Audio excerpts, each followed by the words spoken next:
Your time here is over." Marla's words sliced through me like shards of glass. Her steely gaze met mine, cold and unflinching. In her outstretched hand were 2 crumpled eviction notices. My tongue froze in my mouth as my daughter Ellie clutched my leg. I stammered, "What are you talking about? Get out, both of you." Marla flung the papers at me. "You have 2 weeks. This is our home," I shrieked. "You can't do this." Marla and I had never gotten along, but I endured her subtle digs and lacked warmth for my husband's sake. Dane could never see the manipulation behind her passive aggression.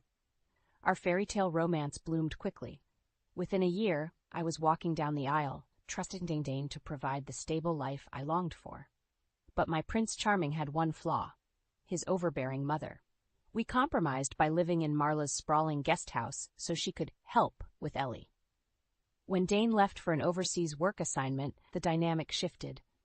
Marla's true colors emerged.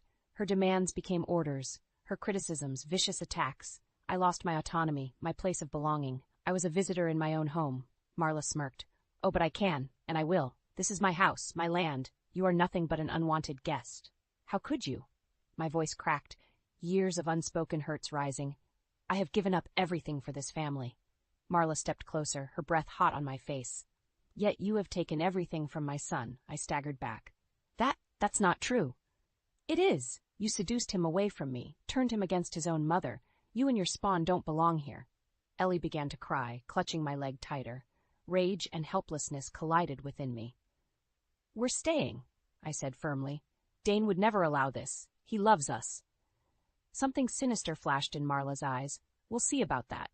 She stormed upstairs, her footsteps booming overhead. I sank to the floor, Ellie curling into my lap. My mind raced over Marla's sudden cruelty. Had I missed signs over the years? Were there clues that she loathed my very existence? I thought of the snide comments, manipulative guilt trips, and undermining of my parenting. Yes, the clues were there all along. I just didn't let myself see them, blinded by hope and trust. The next morning, I awoke determined to stop Marla's scheme. With Dane overseas for 6 more months, I had to protect this household myself. As Ellie slept, I walked to the main house under the gray dawn light. I typed in the key code with trembling fingers. A red light flashed. Access denied. She changed the locks. I rushed to the garage side door. Locked. The back door, too. She had locked me out overnight, like a stray dog. Panicked, I ran to the front gate and dialed Dane's number. All I got was an automated message saying he was unavailable. Again and again I called. Nothing. The truth seeped in like ice through my veins. Marla had planned this meticulously. She had severed my connections, ensuring her actions went undeterred. I was utterly alone, my cries falling upon deaf ears. As lightning ripped through the bruised black clouds above, the first fat raindrops began to fall. I ran back to the guest house, my thin nightgown soaked and clinging. Ellie was awake now, her frightened eyes searching mine for answers. In them I saw my own helplessness reflected. At that moment, staring into my innocent daughter's eyes, a steely determination stirred within me. I would not let us end up on the streets. Surely there had to be help, someone who could overturn Marla's vicious scheming. I would fight tooth and nail to shield Ellie from harm. As thunder cracked ominously outside, I hugged Ellie tight. No matter what it took, I silently vowed justice would be served. The storm raged all night, sealing Ellie and I inside the guest house. When dawn broke, the locks remained unchanged. Marla had made her stance clear. We were trespassers now. My phone buzzed with a text from her. "Come collect your things. You have 1 hour." Lugging suitcases, Ellie and I hurried through the downpour. Marla stood at the open front door, watching us with narrowed eyes. "My jewelry box?" I asked as she shadowed me from room to room. "Dane's laptop? Not yours to take," she said. I spun around. "You can't just steal our stuff. And you can't just steal my son," she shrieked. "Get what's coming to you and get out." I wanted to slap her. But Ellie's frightened eyes stopped me. We worked in tense silence, Marla's presence suffocating. When I reached for a family photo, Marla snatched it away. "You lost the right to display this when you stole my son from me," she sneered. "I didn't steal Dane," I cried. "We fell in love." "Ha!" She glared at Ellie, cowering behind me. "You schemed to get pregnant and trap him. Admit it." "How dare you?" I spat back. "You are monstrous." Marla stepped closer, eyes ablaze. "Get out before I throw you out myself." My hands trembled, yearning to claw at her. Instead, I grabbed Ellie and the last bags. Marla followed us to the doorway. "If I catch you here again, I'm calling the police," she said. "You disgust me." She slammed the door with finality. The echo reverberated through my bones. "What do we do now, Mommy?" Ellie whimpered. "We'll figure it out, sweetie." I stroked her wet hair, my resolve hardening. There had to be help somewhere. We trudged down the long driveway. The gate clanged shut behind us with deafening finality. I didn't realize where we were heading until we stood at the bus stop. It offered little shelter from the biting rain. An elderly woman peered at us from under her umbrella. "Are you all right, dear?" I wanted to cry and scream. Instead, I said calmly, "We are fine, thank you." I didn't want to burden strangers with my troubles. Surely I could handle this. The bus wheezed to a stop. As we climbed aboard, the driver called, "Hey, no dripping wet people on my bus." I froze. "Please, we have nowhere else." "Rules are rules, lady. Now get off." The doors slammed shut. Ellie whimpered again. My stoic facade cracked. We were drenched and homeless now, all because of Marla's cruelty. We walked for ages, it seemed, my feet blistered in my soggy heels. Ellie's steps slowed. Finally I carried her, my arms burning. The rain softened to a drizzle as we reached the city center. My socks grated with grit. Exhaustion and hunger clawed at me. But I soldiered on, avoiding the judgmental gazes of passerbys. Finally, I sank onto a bus stop bench, Ellie curling up beside me. Shivering and defeated, stranded in this strange, heartless place. Suddenly the bench shook as someone settled heavily next to us. A large, bearded man reeking of booze. I shifted away, shielding Ellie protectively. He leered at me. "Rough night, sweetheart? I can make you feel real nice." He made crude gestures. Revulsion and rage surged within me. In that moment, I hated Marla with every fiber of my being. She had reduced us to this, vulnerable, endangered, adrift. Her vengeance wouldn't just upend my world, but could destroy Ellie's innocence. As the man leaned closer, I hugged my daughter tight. With icy clarity, I knew, if it came down to it, I would kill Marla with my bare hands to protect this precious child. I grabbed Ellie's hand and fled from the leering drunk, his taunts ringing in my ears. My legs shook and tears blurred my vision, but I kept running till the bus stop was out of sight. Gasping for air, I sank onto a bench outside a cafe. Ellie climbed into my lap, her small body quaking with sobs that racked my heart. Why are people being so mean, Mommy?" I stroked her hair, a lump rising in my throat. "I don't know, sweetie, but we'll be okay." She gazed up at me with Dane's trusting eyes. In them I saw my fraying composure reflected back. I couldn't fall apart now, no matter how heavy the storm raging within me. Just then a waitress stepped outside, eyeing us warily. "Hey, no loitering here." Humiliation flooded me as wandering eyes paused to stare. Gripping Ellie's hand, we hurried on once more. As we walked, I overheard snippets of conversation at the bus stops and cafes we passed. Complaining about the rain, excited weekend plans, normal people leading normal lives. While Ellie and I wandered like pariahs, burdened by Marla's cruelty, no one spared us a second glance. By evening, blisters oozed in my shoes. My drenched cardigan provided little warmth as the rain picked up again. We took shelter in a metro station, huddling together on plastic seats. Commuters bustled past with annoyance or indifference. We were out of place in their orderly worlds. As we sat shivering, a gang of teenagers sauntered up. Their bold gaze raked over me. One of them licked his lips, calling to his friends. "Little fishies seem lost from the school. Maybe we help return them home?" They laughed at some vile secret joke. My skin crawled, but I met his eyes unflinchingly. "We don't want any trouble, thanks. Please just leave us alone." Their grinning leader leaned in, his hot breath assaulting me. "Oh, but we can show you ladies some fun." Just then a security guard noticed the commotion. The youth scattered into the crowds. As we rode the late metro home, Ellie asked in a small voice, "Mommy, why are people being so scary? Do we seem bad?" My heart shattered. My brave girl didn't deserve this. She needed nurture, not exposure to the dark underbelly of dispassionate society. This was all Marla's doing. As we walked the empty streets to the nearby shelter, bleak hopelessness washed over me. We were adrift with doors slammed in our faces every turn. Easy prey for urban ghouls. Out here we had no rights, no allies. The shelter staff were kind at least. They brought soup and blankets and let Ellie pick a battered toy from a donation box. but we slept fitfully on hard cots cramped beside other homeless people. The air hung heavy with sour smells of confined bodies, cigarettes, and unwashed clothes. Every noise jolted me awake, clutching Ellie close in the dingy dimness. By morning, my resolve solidified into cold fury. When normal society discards you without care, you must take justice into your own hands. Laws did not apply to us vagrants, so why should I play by rules that kept failing me and my daughter? As we gathered our meager belongings the next morning, a young woman hurried over. "Excuse me, are you Serafina? Someone left an odd message for you." She handed me a scribbled note that simply read, "I can help you. Meet at the Lion Plaza fountain at noon." My eyes narrowed. Was this some trick of Marla's, a trap to lure us and lock us away for good? Perhaps she had hired local thugs to solve her problem permanently. I crumpled the note, ready to toss it out. Then I paused, smoothing it on my knee instead. Whoever had written this seemed to know we needed help desperately. What did we have left to lose in hearing them out?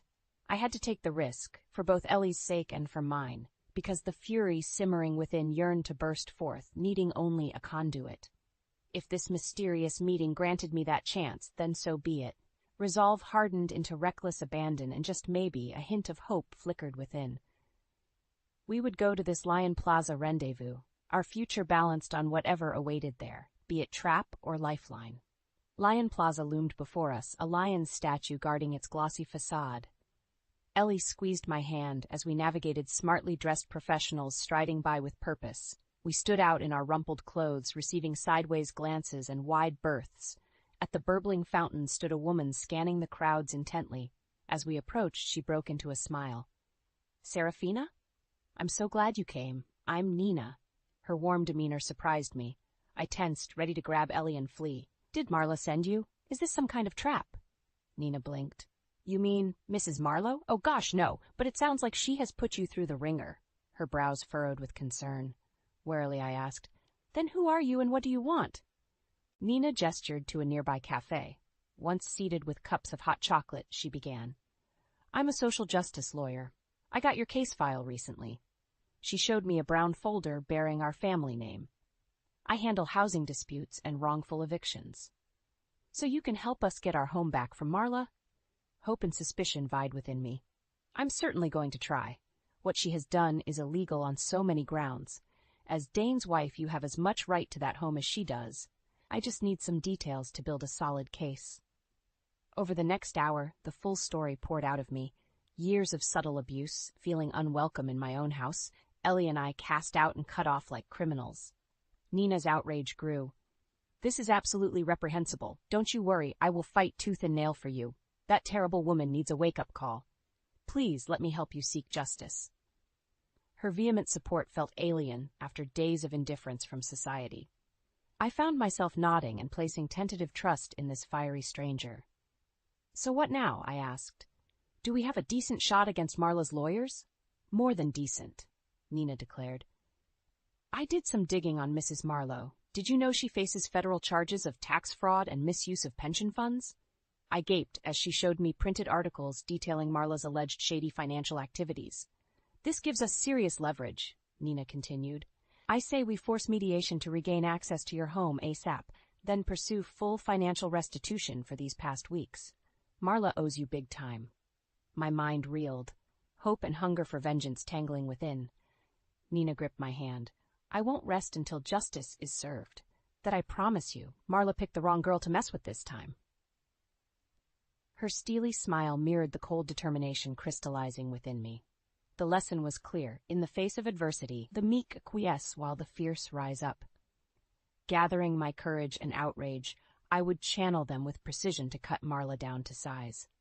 The days that followed passed in a blur. Nina filed injunctions while I gave statements to investigators regarding Marla's financial fraud. Serving her eviction notices felt deliciously poetic. For the first time I held power while she scrambled for footing. Soon we had a court date where Marla would have to publicly account for wrongful eviction, abuse, and misuse of my husband's assets. The night before I lay awake, playing out confrontation scenarios. Marla's demise became an obsession, lighting my days with purpose. Nina suggested forgiveness may bring me peace. I disagreed. Only seeing Marla stripped of her pride, wealth, and status would satisfy me now. She had awoken a vindictive fury that would only be quelled by her absolute ruin. My dreams held no mercy either, featuring Marla begging on bare knees for pardon I would not grant. I wanted it in writing that she renounced all rights to our family. I longed to grind her face into the dirt, emotionally, financially, existentially. She had to fully grasp my suffering. In the golden courtroom light next morning, I cradled Ellie close. My fury awaited its reckoning with bated breath. One way or another, Marla would pay the toll for her cruelty today. Of that I was wholly certain, without shred of doubt or hesitation. Justice would be done, by law or by my own hands if needed. The click of Marla's heels echoed like gunshots through the hushed courtroom. I steadied my nerves as she approached the stand, halting mere feet from me. Her icy glare bore through my skull. The hearing progressed efficiently thanks to Nina's thorough documentation of Marla's misdeeds. As the judge reviewed signed testimonies, Nina leaned over. "The law is on our side, but she's refusing to settle. Get ready, she wants blood." When Marla took the stand, her voice filled the room. "These allegations are preposterous. I devoted my life to my son. Then this woman seduced him away with an intentional pregnancy." She jabbed a finger viciously in my direction. "They sponged off my home for years before turning my own son against me." The room erupted into objections as she continued spewing venom about my treachery and deceit. The judge pounded his gavel impatiently while my nails carved crescents in my skin. "Enough!" the judge ordered Marla to restrict her statements to facts. I wanted to leap over the benches and gag her myself. When her diatribe ended, Nina rose swiftly. "Do you deny committing financial fraud repeatedly for decades, including this past month?" "Certainly not." Marla's glare darkened. "Unethical accountants made clerical errors I intend to rectify." "Interesting." Nina raised documents detailing Marla's credit card debts and bad loans. "So forging your son's signature to make stock market payments cleared in his name this year alone was just a clerical error?" The courtroom stirred. Marla visibly blanched but quickly regained composure. "As I said, errors occurred due to accountants I clearly cannot trust anymore." "Well, as per signed legal affidavits." Nina proceeded to outline witnesses testifying to Marla's emotional abuse and controlling behavior towards me. Dane's secretary confirmed intercepting my calls for help on Marla's instructions. With each damning revelation, I relished watching Marla's facade crumble. Her fingers worried the pearls at her throat continuously. Under the weight of facts, her web of lies collapsed, strand by strand. Finally, Nina concluded by attesting the eviction itself was unlawful on multiple grounds.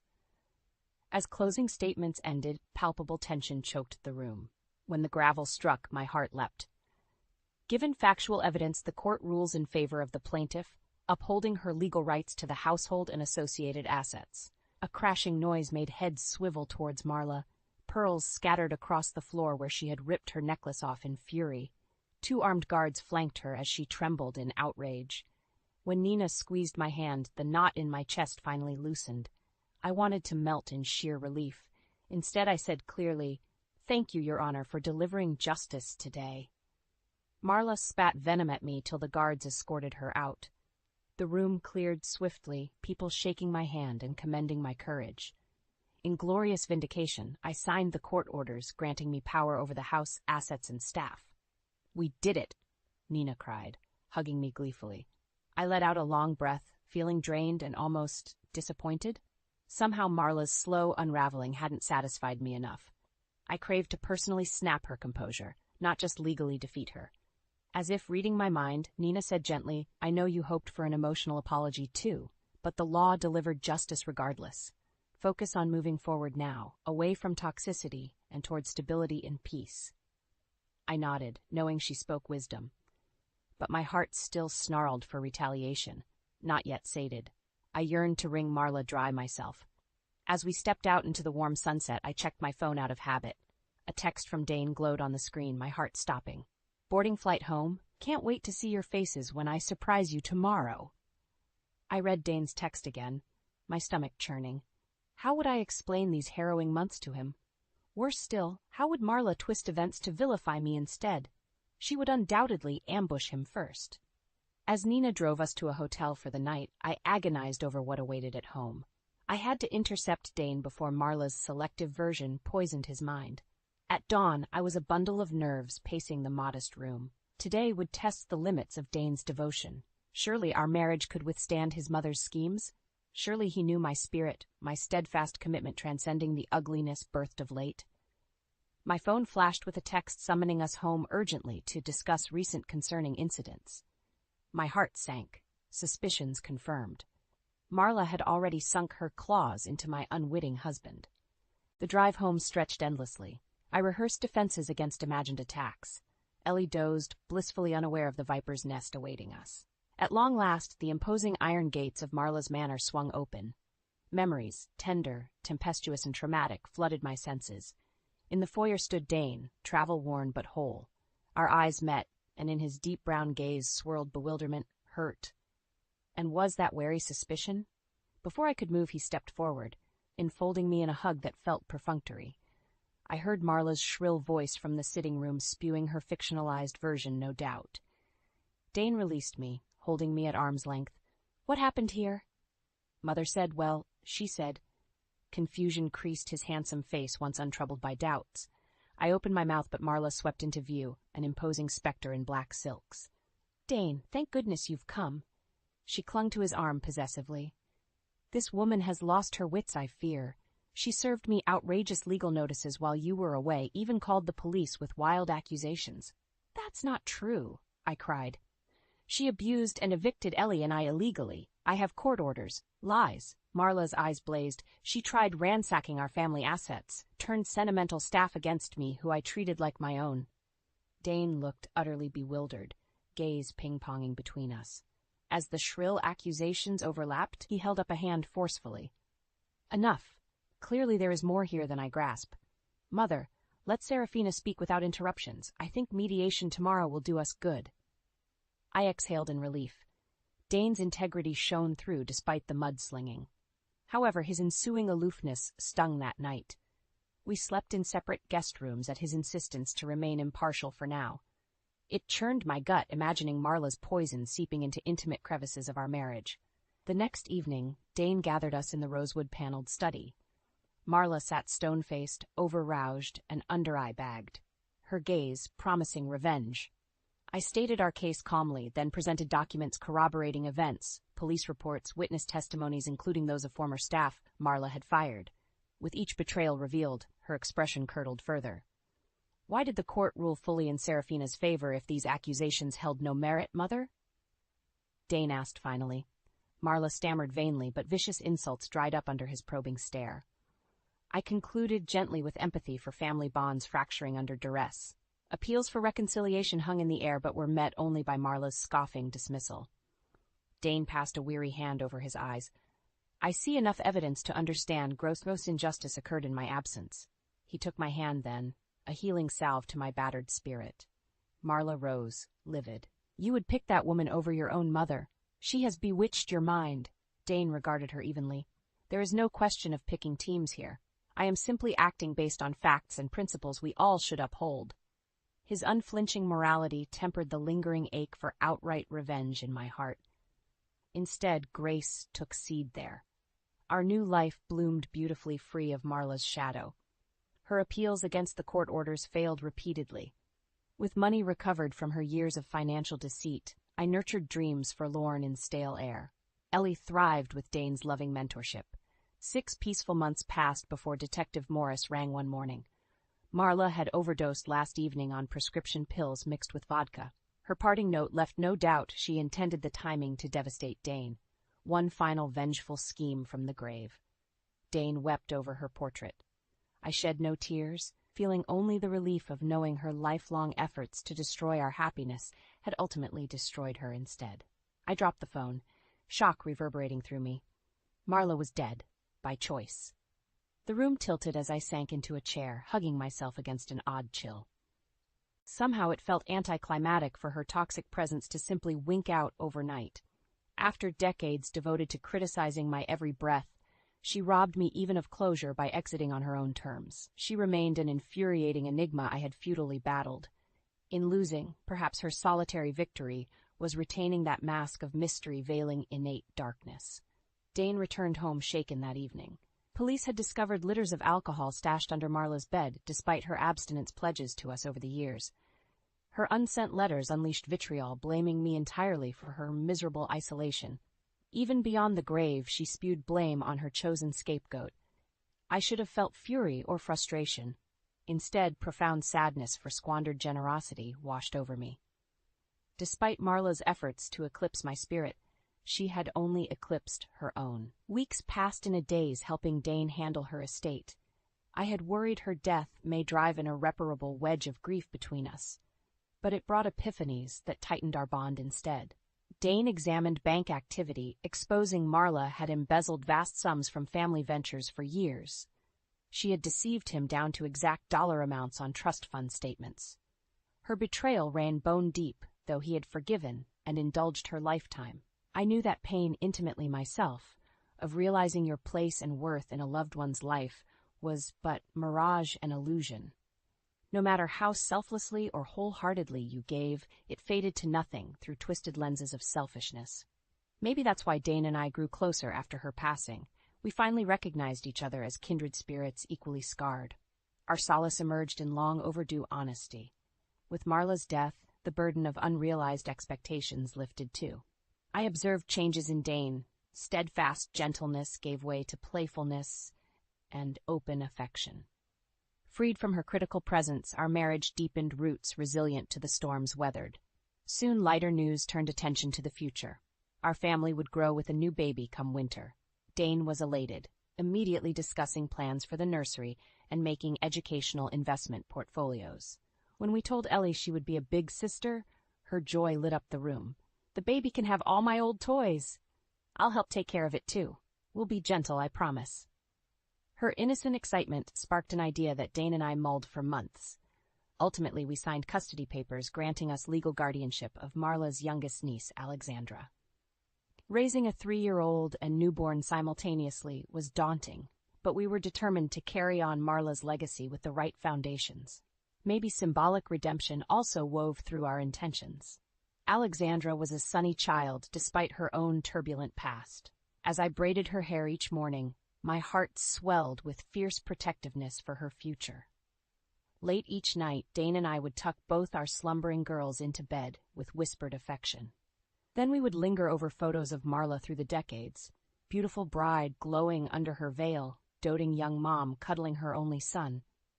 I recognized myself mirrored across time in her lingering gaze at newborn Dane. That primal urge to nurture life's most precious gift transcended even our bloodied history.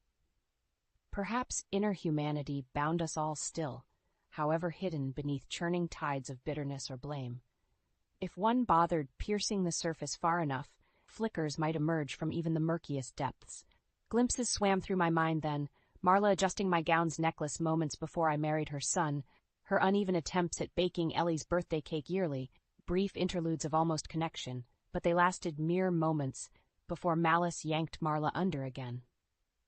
And so our turbulent dance endured years, never fully losing rhythm, until the still silence of loss, muted music, twisted by ire.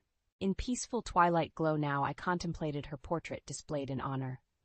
Lingering shadows yet marred her likeness for me. With sighing acceptance, finally I let dulled burdens slip their stubborn hooks from my soul. Tomorrow's dawn felt a shade brighter already. I awoke before dawn, pulled from sleep by an unfamiliar pang. Today was the anniversary of Marla's death.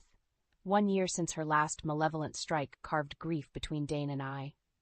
Yet looking back, times darkened had ushered in relating with newfound richness. Loss had laid foundations for growth beyond imagined. I tiptoed downstairs where Dane stood gazing out the window, coffee mug untouched on the table beside him. Wordlessly, I slipped my hand in his, sunlight slowly illuminating our reflection in the glass. "I was dreaming about her last trips to the galleries with me," Dane said softly. "She taught me to cultivate an eye for brushstroke textures. We would debate interpretations for hours." I listened silently, no longer bristling when Marla inhabited his musings. The past year had taught me compassion for pains born of love's complexity. Dane turned suddenly, urgency in his voice. I apologize for being unavailable when you both needed me most. It gutted me realizing how she failed you so selfishly. I squeezed his hand, our solace flowing freely sans pride's restraints. You kept faith despite every odd. What we endured revealed who truly had eyes to see our essence. Dane revealed he had permanently closed Marla's embezzling accounts, redirecting funds to trust funds for Alexandra and our sons. I should have managed her crooked finances more astutely myself, he admitted. Now the future will know rectitude. As we spoke, a fresh vista emerged, one with crystal air granting clear sight to veil-piercing eyes. A transformed topography of vulnerability bridging distances isolating. The day passed peacefully, the house filled with Alexandra's giggles as Ellie inducted her new doll. By evening, solemnity veiled Dane's eyes again at Marla's favorite restaurant. Had resentment marred our remembrance despite resolve otherwise? Upon returning, lively chaos greeted us instead. The kids had strewn living room cushions, creating a play fortress. Their ecstatic creativity eddied around Dane and I as we sank down smiling. Weight of unspoken hurts seemed to lift from our shoulders. As I rested my head on his shoulder, Dane said gently, "This spaciousness was unavailable while Mother dominated our psyche and home, but Alexandra embodies openings still possible. Truly, shadows could not fully overwhelm light bold enough. Through youthful resilience, goodness had carved inroads revealing glinting hopes. Over a blaze fireplace, I read a framed Rilke verse newly mounted. Let everything happen to you, beauty and terror, just keep going. No feeling is final." Those timeless lines now evoked Marla rather profoundly. Our interwoven lives testified to the deceased never fully absenting from the living they marked. Through memory's continuous stream, echoes rippled beyond departures defying finality. Emotions distilled over fraught decades swirled continuously between us all still, longing for reconciliation. So I breathed deeply, inviting understanding to settle any lasting resentment. The past's grip had loosened sufficiently by now, surely. I stared at dancing flames like a seer seeking revelation in glowing embers. An urge emerged to voice words never uttered to Marla herself in life. So I whispered into vast eternity beyond, "May you discover the abounding love eluding your reach here, where souls reconvene unfettered." Something like consecration flowed through the quiet room just then. Dane held me closer, this newfound bond a sanctuary mooring us against fitful spirits still roaming the psyche's foggy terrain. Soon, children's bedtime rituals claimed our attention fully. We immersed in goodnight songs and silly rhymes, shielding their dreaming from this date's morning. As both girls drifted asleep, Dane asked, "Do you think she found any sort of peace?" I recognized the search for validation in his eyes, that inner light had breached Marla's darkness somewhere. I touched his cheek, more tenderness than certainty rooting me. That is beyond our judgment now. We walk this terrain relying on our own light instead. Outside, the inky night sky glimmered with stars defying comprehension, yet radiant still. No matter how dense the darkness, luminosity endures beckoning vision higher. On this truth we could stand firm.